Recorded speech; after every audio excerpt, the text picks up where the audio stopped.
వికారాబాద్ పట్టణంలో బ్రహ్మకుమారిస్ మధు అక్కయ్య ఆధ్వర్యంలో మహాశివ జయంతి ద్వాదశ జ్యోతిర్లింగాల రథయాత్ర కార్యక్రమం వికారాబాద్ పట్టణంలో ఘనంగా నిర్వహించారు.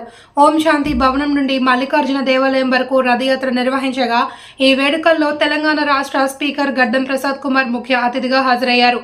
ఈ యాత్రలో భాగంగా సాంస్కృతిక కార్యక్రమాలు ఆకట్టుకున్నాయి.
సదానక ఎల్లప్పుడూ శివ అనగా శుభకరుడు, మంగళకరుడు, కళ్యాణకరుడు అని అర్థం అనమాట.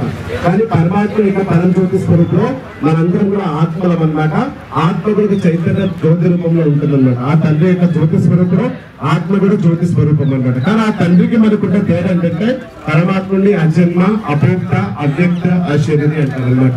అంటే పరమాత్మ ఎప్పుడు కూడా జనన మరణ చక్రంలోకి రాడు, ఎప్పుడు కూడా సుఖ దుఃఖాన్ని అనుభవించడు. ఎందుకంటే పరమాత్మకి మనలాంటి శరీరం, నా స్త్రీ శరీరం కానీ నా పురుష శరీరం కానీ లేదనమాట. కాబట్టి ఆ పరంజ్యోతి స్వరూప పరమాత్మని మనము పూజ చేయడం కోసం అభిషేక్ భారతదేశంలో ఉన్నటువంటి 12 పవిత్రమైన జ్యోతిర్లింగాలు అన్నమాట. కాబట్టి పరమాత్ముడు ఎట్లా జ్యోతి స్వరూపం, అదే విధంగా ఆత్మ శాంతి, పరమ శిక్షకుడు, పరమ రక్షకుడు, విశ్వ కళ్యాణకారి అయినటువంటి ఆ పరంజ్యోతి స్వరూప పరమాత్ముడి ముందుకు ఒక సభకు ఆహ్వానిస్తూ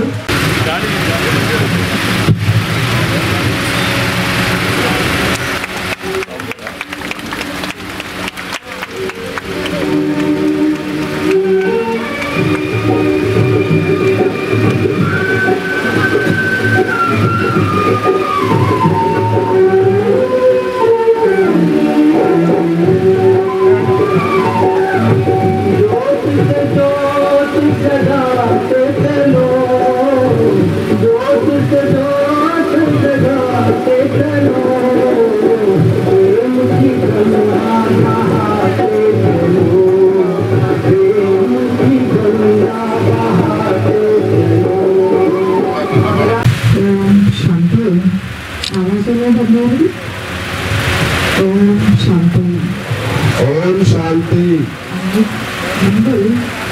అందరూ అన్వేషించి కూర్చొని చేశాను కాబట్టి ఓకే. మహాశివ జయంతి కార్యక్రమದ నిమిత్తంగా ప్రజాపిత బ్రహ్మకుమారి విశ్వవిద్యాలయ విహారబాద్ వారు ఈరోజు ఇది కార్యక్రమాన్ని చేస్తున్నాము. దాని నిమిత్తంగా వేదికపైన ఉపస్థితులైన మన గౌరవాన్వితులు ఎప్పుడు మాట్లాడుతూ చెప్తూ ఉంటాము, ప్రవర్తిస్తూ చెప్తూ ఉంటాము. ఒక లీడర్ అంటే చాలామంది లీడర్లు చూస్తున్నారు కదా. లీడర్ అంటే ఎవరంటారు మీరు మాట్లాడారు, ఎవరంటారు వినేది ఎక్కువ, మాట్లాడేది తక్కువ. ఎవరు చేస్తారో వాళ్ళనే మంచి లీడర్ ఇస్తారు. అలాంటి ఒక చూడండి సభలో కదా వారు ఉండే వాళ్ళ స్థానం ఒక సభలో ఉన్నది అంటే అందరినీ వినాలి, కానీ మాట్లాడాలి మాత్రం తక్కువ. కానీ అలాంటిది వాళ్ళ ముఖం చూస్తేనో అందరికీ తెలిసిపోతుంది వాళ్ళు మాట్లాడేది ఎంత తక్కువ. కానీ వాళ్ళ ఒక హసన్ముఖి ముఖంతోనే అందరి తృప్తి అని నేను అనుకున్నాను.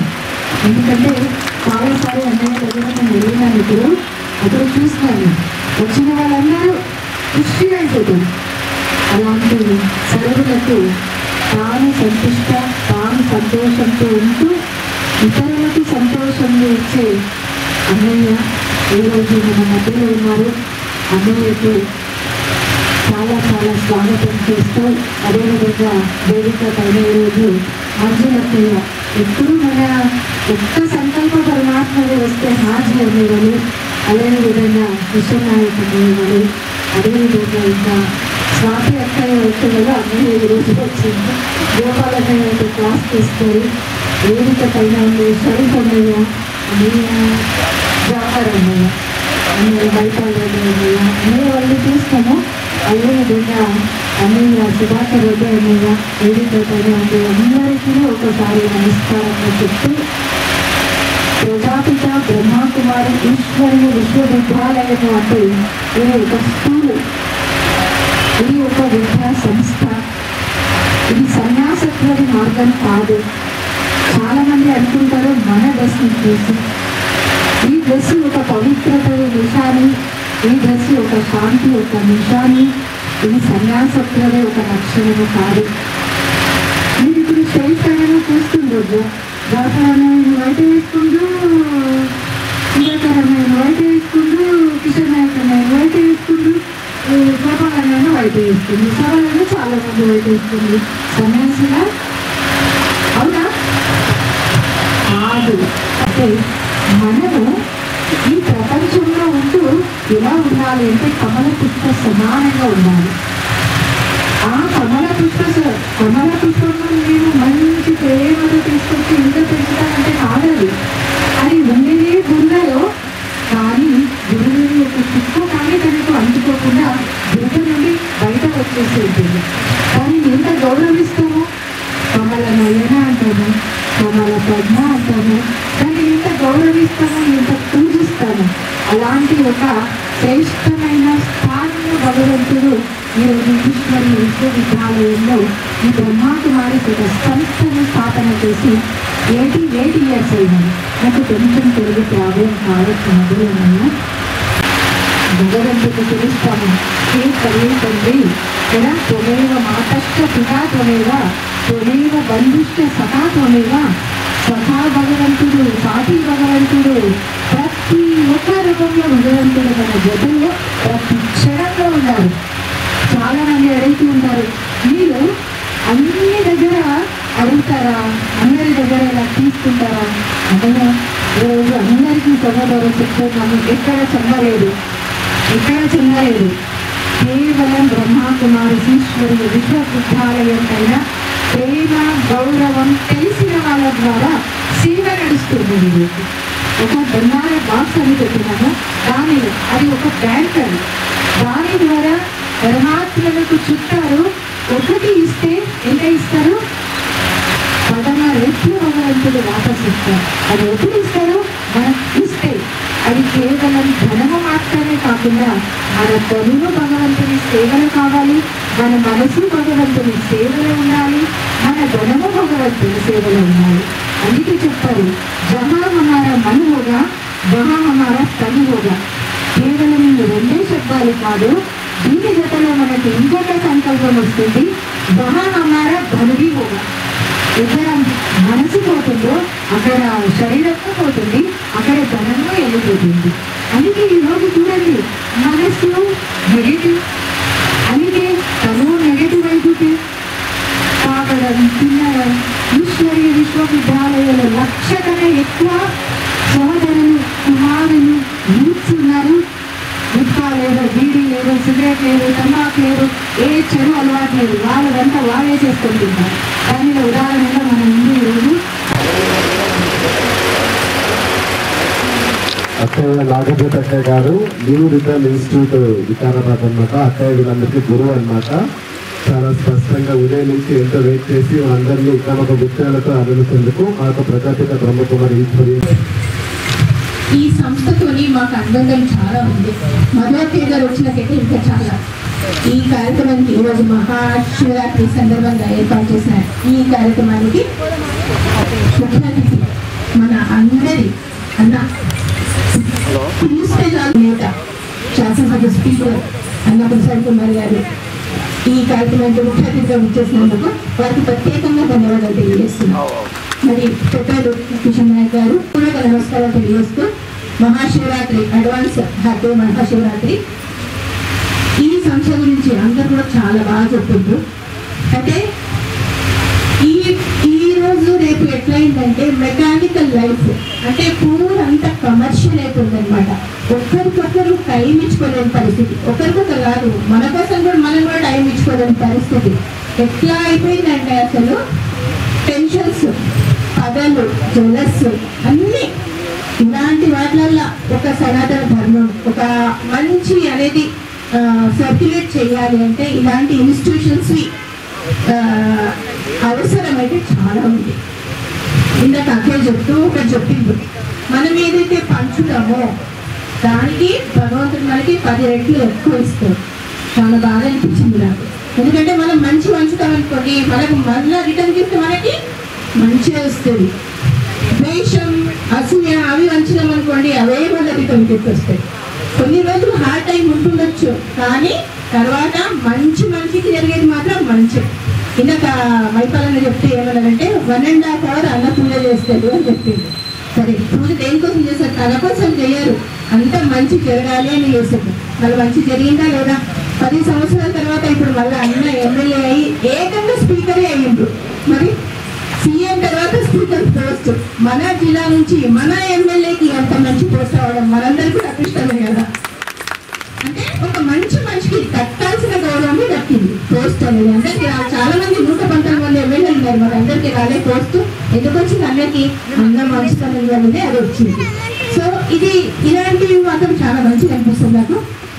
అక్కడ ఒక కొటేషన్ రాసింది, ధనంతో వస్తు వైభవాలని కొనగలము కానీ మనశ్శాంతిని కొనలేము. ఇది 100% కరెక్ట్ కదా. పైసలు ఉంటాయి, ఎన్ని కావాల్సినవి కొనుక్కోవచ్చు, కార్లు, బంగారం, ఇళ్ళు మస్తు కొనుక్కోవచ్చు. ఇంట్లో కూర్చుంటాం, మనశ్శాంతి అయితే కొనుక్కుంటామా? ఎట్లా వస్తుంది మనశ్శాంతి? మనం చేసే మంచి వల్లనే మనకు మనశ్శాంతి వస్తుంది. కాబట్టి ఇలాంటివన్నీ స్ప్రెడ్ చేస్తూ సర్క్యులేట్ చేస్తూ మంచిని పెంచే మధు అక్కయ్య గారికి మరి వాళ్ళ పరివారం అందరికీ కూడా, బ్రహ్మకుమారి పరివారం అందరికీ కూడా మళ్ళొక్కసారి హృదయపూర్వక శుభాకాంక్షలు తెలియజేస్తున్నాం. మీరు ప్రతిసారి ఏ పండుగ ఉన్నా ప్రతిదానికి, ఇప్పుడు బతుకమ్మ కానివ్వండి, దీపావళి కానివ్వండి, కృష్ణాష్టమి, రాఖీ, హోలీ, ఈవెన్ మహాశివరాత్రి అన్నీ చూస్తూ ఉంటారు కదా. అన్నీ అక్కయ్య గారు ప్రతిదానికి మమ్మల్ని ఇన్వైట్ చేస్తారు. మేము కూడా వీలైనంత వరకు 100% అటెండ్ చేస్తుంటాం. సో మాకేమనిపిస్తుంది అంటే ఇలాంటి వాళ్ళ వల్ల అన్నీ కూడా మంచి అనేది మంచి సర్క్యులేట్ అవుతూ ఉంది. కాబట్టి మనం ఏం చేద్దామంటే పొద్దున ఒక అర్ధగంట, సాయంత్రం ఒక అర్ధగంట క్లాస్ ఉంటుంది వీళ్ళకి. అండ్ దాంట్లో మెడిటేషన్ కూడా నేర్పిస్తారు. ఇక్కడ ఉన్న వాళ్ళు చాలా మంది కూడా ఆల్రెడీ క్లాసెస్ చేస్తున్నారు. సో మనం కూడా జ్యోతికమిలో మనం కూడా ఏం చేద్దామంటే టైం ఉన్నప్పుడు మధ్యలో వెళ్ళి ఒక్క అర్ధగంట క్లాస్ వింటే మెంటల్ టెన్షన్స్ అన్నీ దూరం అవుతాయి. సో అందరూ కూడా మళ్ళొకసారి శుభాకాంక్షలు తెలియజేస్తూ థ్యాంక్ యూ సో మచ్. ఈరోజు బ్రహ్మకుమారి అక్కయ్య గారు ఇక్కడ వచ్చి గత 15 సంవత్సరాల నుంచి ఈ యొక్క ప్రోగ్రాం ప్రతి సంవత్సరం కూడా చేస్తూ ఉన్నారు. ఈ కార్యక్రమంలో ఈ సంవత్సరము మన ప్రియతమ నాయకుడు, మన ఎమ్మెల్యే, శాసనసభ అధిపతి గడ్డ ప్రసాద్ కుమార్ గారు ఈ యొక్క ప్రోగ్రాంకు రావడం మన వికారాబాద్ ఈ యొక్క కార్యక్రమంలో చాలా అందంగా కనిపిస్తుంది. అయితే నేను ఎక్కువ చెప్పకుండా నేను మాట్లాడితే ఒక గంట సేపు మాట్లాడగలను కానీ టైం లేదు. ఈ యొక్క కార్యక్రమము చేయడం వల్ల చాలా మందికి ఈ యొక్క ఆత్మ తృప్తి కలుగుతుంది. ఇంతకు మొదలు చంద్రబాబు నాయుడు పీరియడ్లో అక్షర సాధనాన్ని ఆడపిల్లలకు, ఆడగాళ్లకు అందరికీ మన సనాతన ధర్మం గురించి, మనకున్నటువంటి 4 యుగాల గురించి ఎంతో క్లియర్గా అందరికీ కూడా అర్థమయ్యే విధంగా చెప్పినటువంటి మా సంతోష్ అన్నయ్య గారికి ప్రతి ఒక్కరికి కూడా నా యొక్క హృదయపూర్వక ధన్యవాదాలు, నమస్కారాలు తెలియజేసుకుంటా ఉన్నాను. అదేవిధంగా ముఖ్యంగా మనకు శివరాత్రి రాబోతున్నారు కాబట్టి మహాశివరాత్రి శుభాకాంక్షలు కూడా మీ అందరికీ తెలియజేసుకుంటా ఉన్నాను. ప్రతి ఒక్కరు కూడా నేటి కలియుగంలో దైవచింతన కలిగి ఉండాల్సిన అవసరం ఇంతైనా ఉన్నది. ఎందుకంటే స్పిరిచువల్ నాలెడ్జ్, దైవచింతన ఉన్నప్పుడే మన మార్గం సరైన మార్గం అవుతుంది. దైవచింతన కలిగి భక్తి మార్గంలో నడిచినప్పుడు మనం ఎక్కువగా తప్పు చేసే అవకాశం ఉండదు. ఎందుకంటే దైవచింతన చేసినప్పుడు మనకు ఒక స్పిరిచువల్ నాలెడ్జ్ అనేది వస్తుంది. ఏది కరెక్ట్, ఏది తప్పు, ఏది చేయడం వల్ల ప్రజలకు న్యాయం జరుగుతుంది, ప్రజలకు మంచి జరుగుతుంది, మరి ఏది చేయడం వల్ల ప్రజలకు అన్యాయం జరుగుతుంది, ప్రజలకు తప్పు జరుగుతుంది అనే ఒక నాలెడ్జ్ మనకు వచ్చే అవకాశం ఉంటుంది. కాబట్టి ప్రతి ఒక్కరు కూడా దైవచింతన కలిగి ఉండాలి, స్పిరిచువల్ నాలెడ్జ్ కలిగి ఉండాలి. మరి ముఖ్యంగా మరి ఇంతకుముందు చాలా మంది భక్తులు మాట్లాడుతూ ఓం శాంతి గురించి మాట్లాడినారు. మరి నేను కూడా 2 ముక్కలు మరి ఓం శాంతి గురించి మాట్లాడదలుచుకున్నా. మరి ఓం శాంతి అనేది నా దృష్టిలో ఒక గొప్ప సంస్థనే నేను చెప్తా ఉన్నాను. మరి ఎందుకంటే వాళ్ళన్నీ కూడా దేవుడి కోసం మొదట మనకు చెప్పినారు. మాకు చాలా మంది అంటూ ఉంటారు, ఒకరికి తోడుంటారు, భర్తలు ఉంటారు, వాళ్ళు ఉంటారు, వీళ్ళు ఉంటారు అని చెప్పి. మరి మొదట ఒకటి చెప్పినారు. ఏం చెప్పినారంటే మాకు భర్త దైవం పరమేశ్వరుడు అని చెప్పినారు. అది చాలా గొప్ప విషయం. మరి ఎందుకంటే వాళ్ళంతా కూడా ఆ భగవంతుని కోసం, భగవంతునికి వాళ్ళ మానవ ప్రాణాలను అర్పించి మరి వాళ్ళంతా కూడా మన ఓం శాంతి కోసం, మన ప్రజల కోసం, మన భారతదేశం కోసం, మన సనాతన ధర్మం కోసం ఈ విధంగా పాటుపడుతున్నారంటే అది మామూలు విషయం కాదు. మరి ఎందుకంటే మనం పొద్దున చూస్తూ ఉంటాం, మన ఎంతసేపు మన ఫ్యామిలీ, మన పిల్లలు, మన భార్య, మన సంసారం, మన డబ్బు అది చూస్తూ ఉంటాం. కానీ ఇవన్నింటినీ కూడా వదిలేసి ఇట్లాంటి ఉపయోగం అంటే ఇలాంటి లాభాపేక్ష లేకుండా మరి ఈరోజు ఇలాంటి కార్యక్రమాలు చేపడుతున్నారంటే మరి నేను శాంతి ఓం శాంతి వారందరికీ కూడా ముఖ్యంగా మధువక్కయ్య గారికి నా మనస్ఫూర్తిగా నేను అభినందిస్తూ ఈ కార్యక్రమానికి ఈ మాట్లాడడానికి అవకాశం ఇచ్చినటువంటి సంతోష్ గారికి, సంతోష్ అన్నయ్య గారికి, అదేవిధంగా పెద్దలందరికీ కూడా మరి ఒకసారి నా మనస్ఫూర్తిగా ధన్యవాదాలు తెలుసుకుంటాను. Thank you very much. ఈ కార్యక్రమానికి అందరికీ జనరల్గా ఏదైనా కార్యక్రమానికి పోతే కొద్దిగా ప్రిపేర్ అయిపోతుంది. నేను ఫ్లాగ్ హాస్టింగ్ చేసి పోవాలి అని చెప్పేసి నేను ప్రిపేర్ కూడా కాలేదు దేనికి. కానీ ఒక్కటి మాత్రం నా మనసులో నా మాట చెప్తాను, మనిషి చేసే ప్రతి నిజమైన కారణం ఉండాలి. ఆ పని ఇంకొక మనిషిని హాని కలగకుండా ఉండాలి. తను చేసే పనికి తనకు న్యాయం జరుగుతూ వేరే వారికి న్యాయం జరిగే విధంగా ఉండాలని కోరుకున్నానంటే నేను. మరి అదేవిధంగా నేను గంటన్నర పూజ చేయడం వాస్తవమే. నా గురించి మరి అందరి గురించి మీరు బ్రహ్మకుమారి సమాజంలో మీరు ఏ విధంగా అయితే ఈ సమాజానికి సేవ చేస్తున్నారో నేను ఆ పూజ కార్యక్రమంతో ఈ సమాజము బ్రహ్మాండంగా ఉండాలి, ప్రేమ భావాలతో ఉండాలి అనే ఉద్దేశంతో నా పూజ అదే నేర్పిస్తున్నారు. మరి ఇది మనిషికి కలియుగంలో ఇప్పుడు కావాల్సింది ఏదైతే ఉన్నదో అది దీని ద్వారా ఈ సమాజానికి చేరుతున్నది. కానీ కొంతనే చేరుతున్నది. అక్క మాట్లాడుతూ కర్ణాటక ప్రభుత్వము గంటసేపు అన్ని స్కూళ్ళల్లో వారానికి ఒక రోజు ఒక పీరియడ్ ఇస్తున్నారని చెప్తున్నారు. నేను ఈ ప్రభుత్వానికి, రేవంత్ రెడ్డి గారి ముఖ్యమంత్రి గారికి ఈ విషయాన్ని వారి దృష్టికి తీసుకుపోయి తప్పకుండా ఆ విధంగా చేస్తే సమాజంలో కూడా కొంతనైనా ధ్యానము, దేవుని ధ్యానం కలుగుతుంది, హింస తగ్గుతుంది, ప్రేమ భావం పెరుగుతుంది అనే ఉద్దేశం ఆయనకు వివరించి చెప్పి ప్రయత్నం చేస్తాను. తెలంగాణ ప్రభుత్వంలో కూడా వారానికి ఒక రోజు ఏదైతే కర్ణాటక ప్రభుత్వం అనుసరిస్తున్నదో ఆ విధంగా చేయడానికి ప్రయత్నం చేస్తానని చెప్పేసి మీ అందరితో చేసుకుంటూ మరి వికారాబాద్ బ్రహ్మకుమారి వారి సమాజానికి ఎప్పుడు ఏ విధమైనటువంటి అవసరం ఉన్నా కూడా తప్పకుండా నాతో అయ్యే పని ఏదిన్నా కూడా నేను ముందుండి చేయనికే మీకు అందరికీ ప్రామిస్ చేస్తూ మరి ముఖ్యంగా వారికి స్థలం లేదు. తప్పకుండా వారికి ఎంత స్థలం అయితే అవసరం ఉంటుందో అంత స్థలము ప్రభుత్వం పరంగా కేటాయించడానికి నేను తప్పకుండా ప్రయత్నం చేస్తానని తెలియజేస్తూ ఈ అవకాశాన్ని కల్పించిన కిషన్ అన్నట్టు మరి అదేవిధంగా మరొక గారికి మరొకసారి మనస్ఫూర్తిగా వారికి ధన్యవాదాలు తెలుసుకుంటూ మరి ఇప్పుడు నా పిల్లలందరూ చాలా మంది బహుమతులు తీసుకుంటారు. వారికి కూడా నా ఆశీర్వాదం తెలియజేసుకుంటూ మరొకసారి మీ అందరికీ నమస్కారం తెలియజేసుకుంటూ సెలవు తీసుకుంటున్నాను. Thank you.